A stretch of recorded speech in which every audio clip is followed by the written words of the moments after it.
Yes, yes, Lord. What's happening, everybody? As you can see, doing things a little differently today. You know what I mean? We have Mom Dukes here. Say hi, Mom. What's up? Oh, Lord have mercy. All right, listen.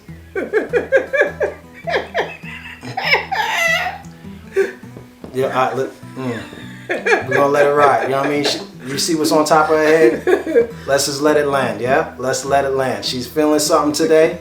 I don't know if it's the topic at hand, but we just gonna let it land like I said. You already know who this is. Magic Mike, aka Adonis, because Adonai is. And like I said, Mom Dukes here. I mean, do you want to give out your government? We're just gonna leave it at Mom Dukes. What you feel comfortable with? Mom Dukes, aka Z. That's it? Okay, let's let it land. Let's let it land. All right, topic at hand, as you can tell by the title. So we've seen the movie Sinners a total of twice. 2 times, I would say. 2 for me, 2 for you. Yes. We saw it together. I saw it alone, and she saw it with cuz and auntie. So therefore, everyone has their take on it. But I figure let's just get it out now, because by the time we all try to get back together, the topic at hand is no longer void. You know what I mean? So here we go. So do you remember everything about the movie? Just about? Just about, yeah. Okay. I just got a few questions. You know what I mean? Let's just see how you feel about it. You know what I mean? All right. All right. So question number 1. What are your thoughts on the movie as a whole? Well, the movie as a whole, Yes, ma'am. some parts I find to be believable, and some parts fiction, you know, especially parts about the vampires. I don't feed into the vampires. I don't believe in that. Gotcha. But as far as you know, possessions and people being possessed and being taken over by a demonic spirit, I do believe in that. Gotcha. Okay. But what about the hoodooism and Oh, most definitely. hoodooism? You know, some people don't know the difference between the two, but The voodoo, I think that goes way back down in the bayous. Now, as far as the voodooism, you know, I don't know if my grandmother practiced voodoo. Okay. But I remember as a child growing up, I never could know why or the reason why. But now looking at these movies, she used to always have like 3 garlic cloves wrapped around, tied, and always hanging from her back porch. Back porch. Not the front, always in the back. It was always in the back, back porch. Yes, ma'am. Okay. Now, coming from the South, did it remind you of home in any way? Oh yeah. And please expound. Like what part reminded you of home, or you know, for the family? The racism, you know. Okay. When I heard the word, oh my God, it brought back memories. What word is that, ma'am? You can say it. I mean, they've seen it, or they heard about it. Yeah. Okay, I'll just put it down below. There you go. Okay, but I'm sorry. Continue. Okay, so it brought you back to memories of that in regards to the racism, the slur. Okay. Yeah, and you know, just not being able to go to their places where the whites went. Yes, ma'am. You know, we did have to have our own place. My Uncle Buster, my mother's brother, he had his own nightclub because, you know, the blacks couldn't go to the white nightclub. So he had a big club that was very famous back in the day. What's up, Jeanette, Pennsylvania? In Jeanette, you know, everyone came there, used to have a good time. So when they brought that old barn, that farmhouse, to make it a juke joint. Yes, ma'am. Make it a juke joint. It reminded me of Uncle Buster's because that's the only place that blacks could go, you know, back in the day. And he had, you know, some nice acts to come through there. But you know, that's the way we had to do it. What you saw in the movie is how we had to do it when I was growing up. Okay. No, sorry, I don't mean to cut you off. So it's exactly like in the movie, because you know how certain folks, if you will, they couldn't pay with actual dollars, so they paid with the plantation money Was that the same Uncle Buster's? No. Okay. No, it was Plantations was done by them. But I'm just saying plantation because I'm trying to use a reference from the movie. But that's what I'm saying. Was there anything like plantation money that they couldn't use actual money? Like credit? They had a lot of credit. Okay. Yeah. Thank you. Had a lot of credit. Okay. Yeah, because a lot of people didn't have the money back Yes, then. ma'am. Yes, ma'am. Yeah, it was a lot of credits and bartering. Okay. Things of that nature. Mm-hmm. Okay. Now, as we always excuse me, but as me and your niece, preacher kids and all that stuff. So, being raised from the church, proper English, being raised in the church, how did it make you feel spiritually? Some people think the movie was demonic and won't watch it because of that regard.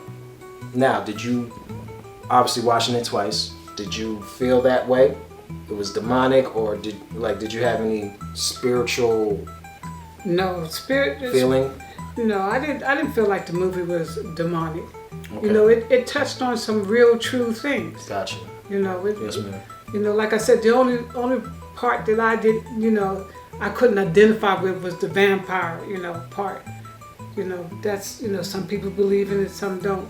But it's anything else as far as people being possessed and the woman character using black magic, some people call it voodoo, to ward off spirits. Mm-hmm. Yes, I believe very much so in that. And my grandmother on my mother's side, people used to come to her when they had roots planted on them. They used to come to her to have the roots removed. So, I have seen and experienced these things. So, yes, I can identify with that part. Yes, ma'am. Okay. Now, our favorite song, Pick, Pull, Robin, Clean. Oh. Robin Clean. A big pull. Sorry, we listen. That was our jam. So, did you hear that song as a child? Like Pick, Pull, Robin, Clean, or some version of that song? No, I didn't hear that. There was some I would call racist songs that we used to hear, like a Sambo. Okay. Tar Boy. Mm. We used to hear that. As a matter of fact, there was in the school they had a book about the Tar Boy, and they finally got rid of that book. Banished it from the school because it was about a black boy that every time somebody touched him, they would get stuck to him. It was, it was like he was almost like a voodoo doll. It was called the Black Tar Boy, and I used to hate that book so bad. And I'm talking about in second grade. So, yeah, there was a lot of. What year was that? Oh. Don't worry about it. I try to set you up. You try to throw me right under the bus. Yes, ma'am. All four wheels done went over me. Yes, ma'am. I'm sorry. I just tried the pop quiz. Okay, I got you. But kind of like a Ring Around the Rosie, if you will. Because that was, I wouldn't say my generation, but something like that is what we sang all the time, not realizing the actual meaning of that song. Yeah, when you hear a song like Eeny, Meeny, Miny, Mo, how would you sing it? Eeny, Meeny, Miny, Mo, catch a tiger by the toe. If he howls, let him go. Eeny, Meeny, Miny, Mo. My time. Oh, boy. Eeny, Meeny, Miny, Mo, catch a nigger by his toe. Okay. If he hollers, let him go. Eeny, Meeny, Miny, Mo. Gotcha. Well, thank God for evolution. Yes, indeed. We'll stick to tigers because yes. All right. Now you remember Annie's Mojo bag, correct? Yes. Okay. Yes. She had a lot going on in that bag. Yes, ma'am, she did. But did you practice any superstition, or what appeared to be a voodoo or hoodoo? No, because I was always afraid of it. Gotcha. I was always afraid of it, and there was things that my own grandmother wouldn't share with us because she didn't want us to get attached or something attached to us. But there was one thing, but I never tried it. Okay. Because I was, like I said, I was always afraid. You was scared. You was scared. I was afraid. But she said that if you wanted a person to stay with you and never leave, there was something that you could do. I'm not going to share that Thank with you guys Thank you. because, like I said, I never tried it, but yeah, if I wanted to, I could. But like I said, I don't. Yeah. I leave it where it needs to be left. Leave it where dead dogs lie. Yes, That's ma'am. it. Yes, ma'am. Yes, ma'am. But I do recall certain practices of your superstition, like don't split the pole. Oh God, no. See what I'm saying? You was gonna leave that part out. And there was another one. Don't put no hats on the bed. That one, yes. No shoes under the bed. Okay, I forgot that one, but yes. Don't sweep my feet. That was the one I was waiting for. Yes. So again, you did. Well, you still do. She still practiced You're this. not gonna split no. You're not gonna split nothing on me. No pole. No parking meter. Nothing. That's where I get it from, y'all. No. That's where I get it from. Can't happen. Okay, now final question. Did the movie overall match the title? Did you notice anybody that were actual quote unquote sinners or sinning? Yeah. Okay. The sinners was them indulged in marital affairs, people that were in relationships and not in relationships. It was just like, I call it a sinner's orgy. Okay. You just, Yes, ma'am. that part of it is where a lot of the sins come from. There's a lot of sin in things that we don't even think about. But that was the most focal point, is that how, involved they were in relaxing to just having sex and just being loose and didn't think anything of it. Gotcha. It's like selling your soul. Yes, ma'am. You gotta have morals. You gotta have what? Morals. Okay. Just want to make sure. Yeah. Gotcha. Morals.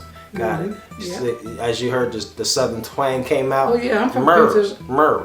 I'm from Pennsylvania. We have our own way of talking. Yes, it almost came out. But I'm happy you said that regarding some of the characteristics of the movie. So what I did was I categorized from what I saw that would classify them, meaning characters in the movies, as sinners. So as we know, Smoke and Stack, they was classified as gangsters. Yeah. Gangsters are sinners. Let's just keep it for what it was. Yeah, keep it 100. Now, Annie, I guess technically her sin would be practicing well, I don't want to call it voodoo, the hoodooism. Yes. Because some people would consider that as a sin. Yes. Okay. In Now, the eyes of God, yes. exactly. And Cornbread, technically the sin wasn't his fault, but his fate was because of his wife doing. And her doing was greed. Because she wanted that money that Stack promised Cornbread. Exactly. So the sin was the greed from his wife. Yeah. So unfortunately, Cornbread had to get it from his wife. Exactly. Mary, she was married, but cheated, Exactly. and also showed greed for the money, hence to how she got. Exactly. Because she tried to help Stack talk to them to get their money. To get that money. Yes. Yeah. Money is the root of all evil. And now Sammy, aka Preacher Boy, his sin, again. He sold his soul to the devil. Okay, excuse me, this is my time.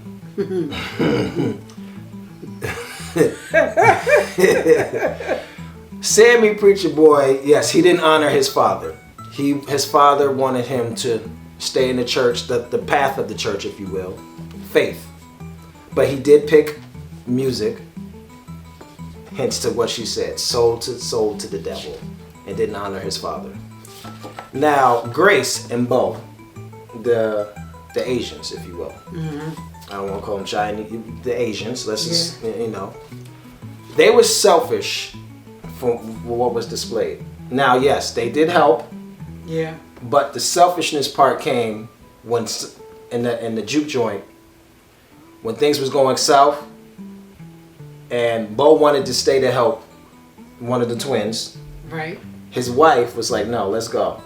And she flat out said, we wanted to help him with this, but not that. Exactly. So that was a sin, because what you're supposed to do, honor the neighbor. That's it. Now, Pearline, her sin, because she cheated on her husband with Preacher Boy. Mm-hmm. And Delta Slim, technically his sin was drinking. Yeah. Even though he had a reason, all that trauma. Yeah. But again, his sin was drinking. A bad drunk, if you will. That's what they kept calling him in the movie. Now, the actual villain, if you will, antagonist, Remick, aka the vampire. He wasn't racist per se. I mean, again, this is my opinion. All this I'm stating is my opinion.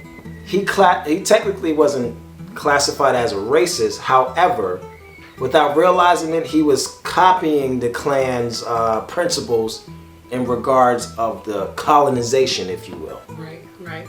So that was his sin. Again, he didn't know no better. He's Irish, so again, we get what he was trying to do. So that's what I'm saying. Without realizing it, he was doing the same thing as the Klan with their principles.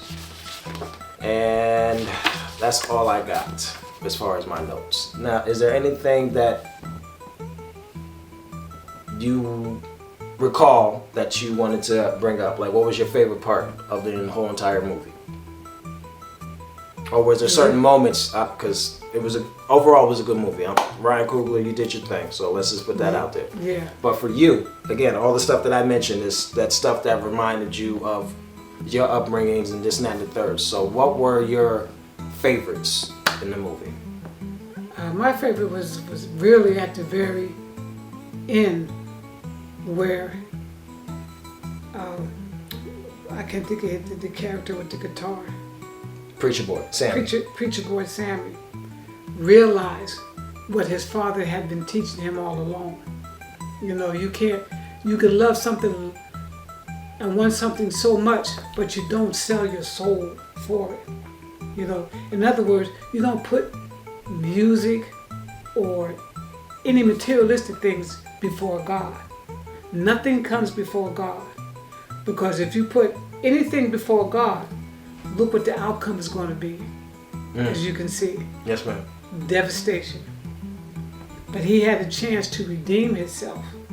So that's the part that I like most about the movie, that like anything, like we live today.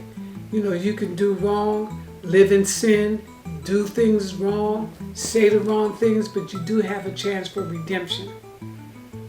Hey. And so that was the most important part that I liked of the movie. Gotcha. Now, can I debunk that, if you will? Mm-hmm. Now, you said in regards of what about his father, but technically he still didn't honor his father, because he's at the end, as you recall. Yeah. He picked what he loved, the music. So did he really honor what his father? To a certain degree, he did. Okay. Because if he didn't redeem himself, he wouldn't have lived as long as he did. See, that's the part that you don't understand. You know, he didn't play the gospel music like his father wanted in the church, but he played the blues, and the blues is another version of music that the slaves communicated with. You know, yes, ma'am. When they couldn't read or talk or write, that's how they communicated from one plantation to another. You know, when they, yes, ma'am. through music. So that way, in a way, he redeemed himself through the music. That's why he was able to live as long as he did, and his life was spared because of that. Okay. Yes, ma'am. Gotcha. All right, fam. As you heard from the Queen's mouth, that was her take on the movie Sinners. Again, Very good movie. Very good movie. Ryan Coogler, again, you did your thing. Michael B. Jordan, Jersey, what up? You always do your thing. And it was so good that when I came home, my welcome doormat, I flipped it over. You know why? Because there was one part of that movie that really got to me, is when they couldn't come into the barn Unless you what? unless you was invited in. So putting a welcome doormat at your door, I'm not inviting no unseen or demonic spirits into my home. I came home from that movie and I flipped that welcome mat over as quick as I could. And as soon as I could, I ordered me a new one that didn't say nothing. It didn't say hello, hi, welcome, nothing. It's just a plain doormat. So don't invite anything into your home. And at midnight, if you're out at midnight, turn your back and walk into your front door with your back turned, because you don't want to bring anything in with you. That is a given.